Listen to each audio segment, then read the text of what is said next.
गजानन, तुमच्या सगळ्यांचं आपल्या चॅनलमध्ये खूप खूप स्वागत आहे। उद्या आहे माघ सप्तमी, श्री गजानन महाराजांचा प्रगट दिन। श्री गजानन महाराज शेगावमध्ये ज्या दिवशी दिसले तो दिवस होता 23 फेब्रुवारी 1878 आणि तिथी होती माघ सप्तमी आणि उद्या माघ सप्तमी आहे। श्री गजानन महाराजांचा प्रगट दिन आहे। आपल्या सर्व श्री गजानन महाराज भक्तांच्यासाठी अतिशय आनंदाचा सोहळा। त्यामुळे आपण सगळेजण श्री गजानन महाराजांचा जो प्रगट दिन आहे तो अतिशय आनंदामध्ये साजरे करूयास। त्यासोबतच आपण श्री गजानन महाराजांना एक प्रार्थना देखील आजच्या दिवशी आवर्जून करायची आहे। तर ती प्रार्थना कुठली करायची आहे याबद्दलचीच माहिती आपण आजच्या व्हिडिओमध्ये बघणार आहोत। अनेक भक्त श्री गजानन महाराजांची भक्ती करतात, सेवा करतात, नामस्मरण करतात। आपण जेव्हा श्री गजानन महाराजांची भक्ती करतो तेव्हा आपण श्री गजानन महाराजांना फक्त आपले प्रॉब्लेम सांगत असतो। आपण भौतिक सुखाचीच इच्छा महाराजांकडे व्यक्त करत असतो। महाराजांना जे काही आपले भौतिक प्रॉब्लेम आहेत ते आपण बोलून दाखवत असतो, महाराजांकडे तक्रार करत असतो।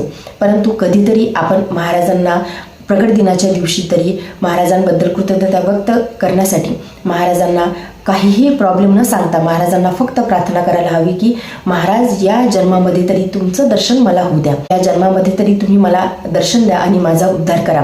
आपण असा संकल्प घेऊया प्रगट दिनाच्या निमित्ताने की एक वेळ तरी आपल्याला महाराजांची अनुभूती व्हायला हवी।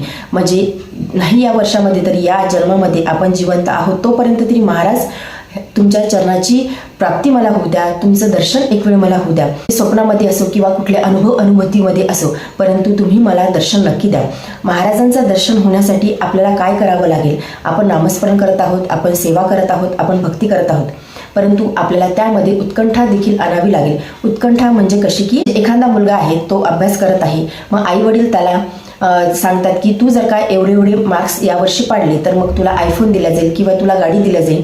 मग तो जो मुलगा असतो तो भविष्याच्या दृष्टीने तो विचार करत नाही की माझे आई वडील जे मला सांगत आहेत की तू चांगले मार्क्स पाडले तर तुझं चांगलं होणार आहे, तो त्या गोष्टीचा तेव्हा विचार करत नाही। तो फक्त आयफोन किंवा गाडीचाच विचार करतो आणि त्या उत्कंठेने तो अभ्यास करतो आणि ती गोष्ट मग आई वडील त्याला देतात। सेम एक्झॅक्टली तसंच आहे की आपल्या भक्तीमध्ये आपण उत्कंठा आणायला हवी की महाराज मला तुमची प्राप्ती व्हायला हवी, मला तुमचं दर्शन एक वेळ या जन्मामध्ये घडू द्या, म्हणजे माझ्या जीवनाचा उद्धार होईल। एवढी उत्कंठा, एवढी भक्ती आपण आपल्या चित्तामध्ये आणायला हवी। म्हणजे आता जे साधू संत आहेत, ज्यांच्या कथा आपण ऐकतो, ज्यांचे चरित्र आपण ऐकतो, त्यांच्या भक्तीमध्ये उत्कंठा होती। त्यांनी भगवंताकडे कधीही त्यांचं भौतिक सुख मागितलेलं नाही, त्यांनी भगवंताकडे कधीही त्यांचा प्रपंच मागितलेला नाही। त्यांनी भगवंताकडे फक्त भगवंताचीच प्राप्तीचीच इच्छा व्यक्त केलेली आहे, तेव्हाच त्यांना भगवंताची प्राप्ती झालेली आहे आणि त्यांचा उद्धार झाला आहे।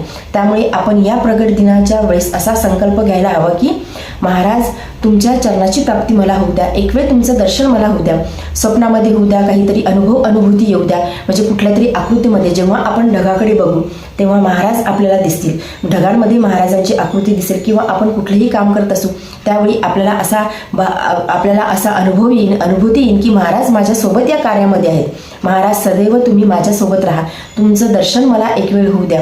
असं आपण प्रगट दिनाच्या दिवशी महाराजांना मनोमन प्रार्थना करायला हवी। आपण नेहमी करता महाराजांना आपलं जे काही सुख आहे ते मागत असतो किंवा जे काही आपले प्रॉब्लेम आहेत ते आपण महाराजांना सांगत असतो, परंतु या प्रगट दिनाच्या वेळेस महाराजांना आपण असं सांगायला हवं की तुमचं दर्शन घडावं, एवढी भक्ती माझ्याकडून तुम्ही करून घ्या, एवढा भक्तिभाव, एवढी निस्वार्थ सेवा तुम्ही माझ्यामध्ये येऊ द्या की तुमचं दर्शन मला घडावं।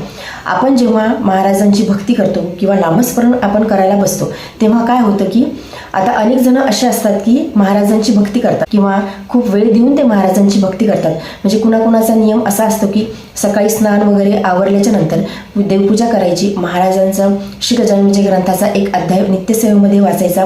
आपण त्याला आपलं कर्तव्य म्हणतो, आपलं कर्तव्य आपण त्याला मानतो की आपण आता सेवा करत आहेत किंवा कुणी असं आहे की 3-3, 4-4 तास महाराजांची भक्ती करतात, नामस्मरण करतात, श्री गजानन ग्रंथाचा अध्याय वाचतील, त्यानंतर नामस्मरण करायला बसतील। मग नामस्मरण करण्यामध्ये लक्ष असते का? आपण जेव्हा 3-4 तास आपण भक्ती सेवा करतो त्यामध्ये आपलं लक्ष किती असते? म्हणजे आपण माळी जपत तर आहोत आणि कुणाला काहीतरी सांगत आहोत की हे करते राहिलेलं आहे, हे राहिलेलं आहे, या भक्तीला काही अर्थ नाही। आपण 4 तास सेवा केल्यापेक्षा, भक्ती केल्यापेक्षा आपण 4 मिनिट केलेली जी भक्ती आहे ती श्रेष्ठ आहे। पण कधी जेव्हा आपण आपला संपूर्ण देह अभिमान विसरून जाऊ की आपण कोण आहोत, आपण कुठे बसलेलो आहोत, जेव्हा आपण नामस्मरण करतो तेव्हा आपण आपलं संपूर्ण देह अभिमान विसरून फक्त महाराजांचेच चरण आपल्याला दिसत आहेत आणि आपण भक्ती करत आहोत किंवा महाराजांचं नामस्मरण करत आहोत, तर ती भक्ती श्रेष्ठ आहे. 4 मिनिटाची ती भक्ती श्रेष्ठ आहे की आपण सगळं काही विसरून जाऊ. जग कुठे चाललं आहे किंवा जगात काय चालू आहे किंवा घरामध्ये काय चालू आहे, संसारामध्ये काय चालू आहे, हे सगळं विसरून जेव्हा आपण महाराजांची भक्ती करू, अतिशय आपला देह अभिमान आपण विसरून जाऊ की आपण कोण आहोत हे आपण स्वतःला विसरून जाऊ. आपण संपूर्ण शरणागत होऊन महाराजांना संपूर्ण समर्पित होऊन आपण जेव्हा महाराजांची भक्ती करू, त्यावेळेस नक्कीच आपल्याला महाराज स्वप्नामध्ये दर्शन देतील. महाराजांचे अनुभूती आपल्याला येईल.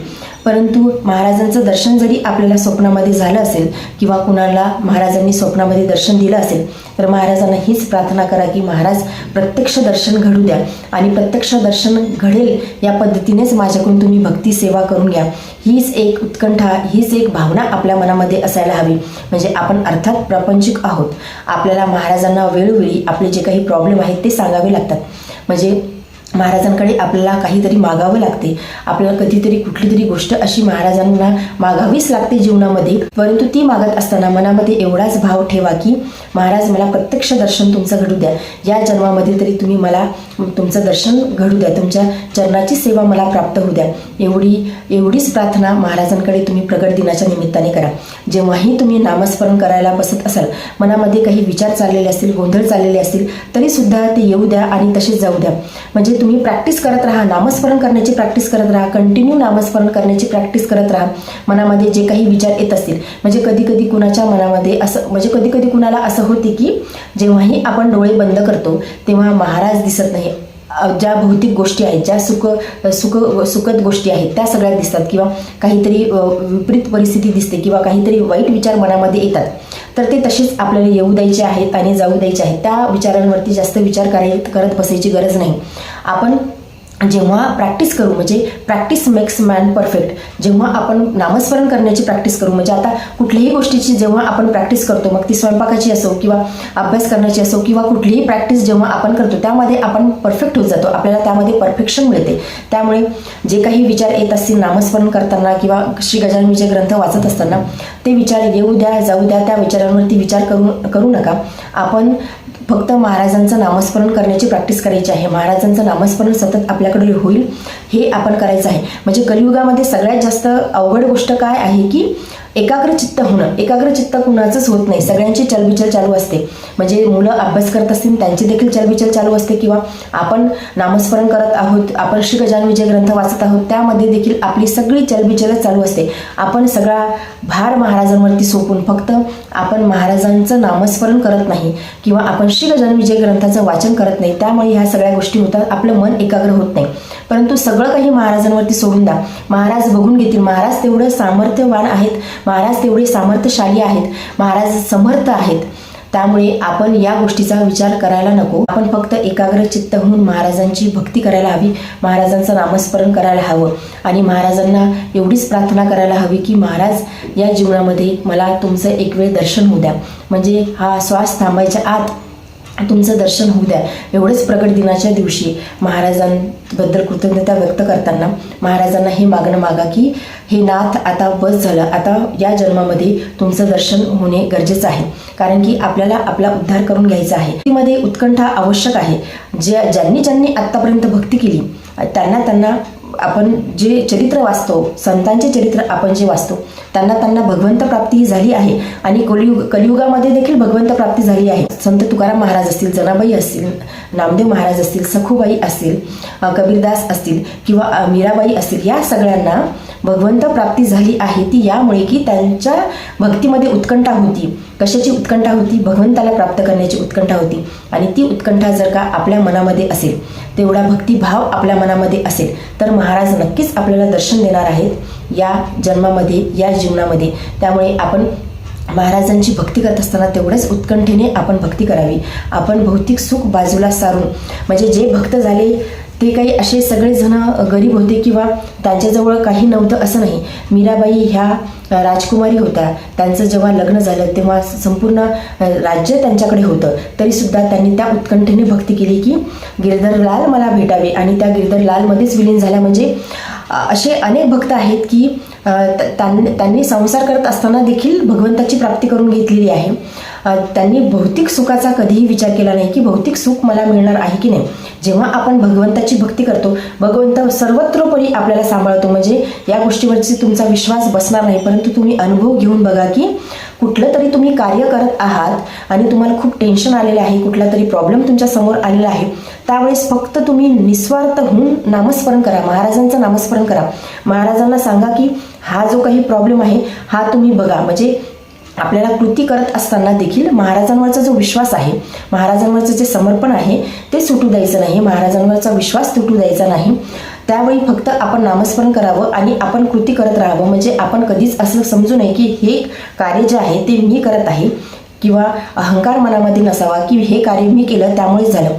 तुम्ही अनुभव घ्याल की तुम्ही जेव्हा महाराजांवरती संपूर्ण समर्पित होऊन ती गोष्ट सोडून द्याल की आता माझं याच्यामध्ये काहीच नाही, तुम्हीच बघा की काय करायचं आहे, त्यावेळेस तुम्ही बघाल की महाराज सगळं काही सांभाळून घेतील. तुम्हाला पॉझिटिव्ह रिझल्टच त्यामध्ये येतील. परंतु तेवढा भक्तिभाव आपला जागृत होत नाही. आपण कधीतरी कुठल्या तरी परिस्थितीमध्ये अटकतो तेव्हा आपलं संपूर्ण दडपण आपल्यावरती येते, संपूर्ण टेन्शन आपण घेतो आणि ती कृती करतो. आपण त्यावेळी महाराजांचं नामस्मरण करत नाही किंवा महाराजांना आठवत नाही. परंतु महाराजांना तुम्ही आठवा, महाराजांचं नामस्मरण करा. बघा तुम्हाला पॉझिटिव्ह रिझल्ट नक्की बघायला मिळतील.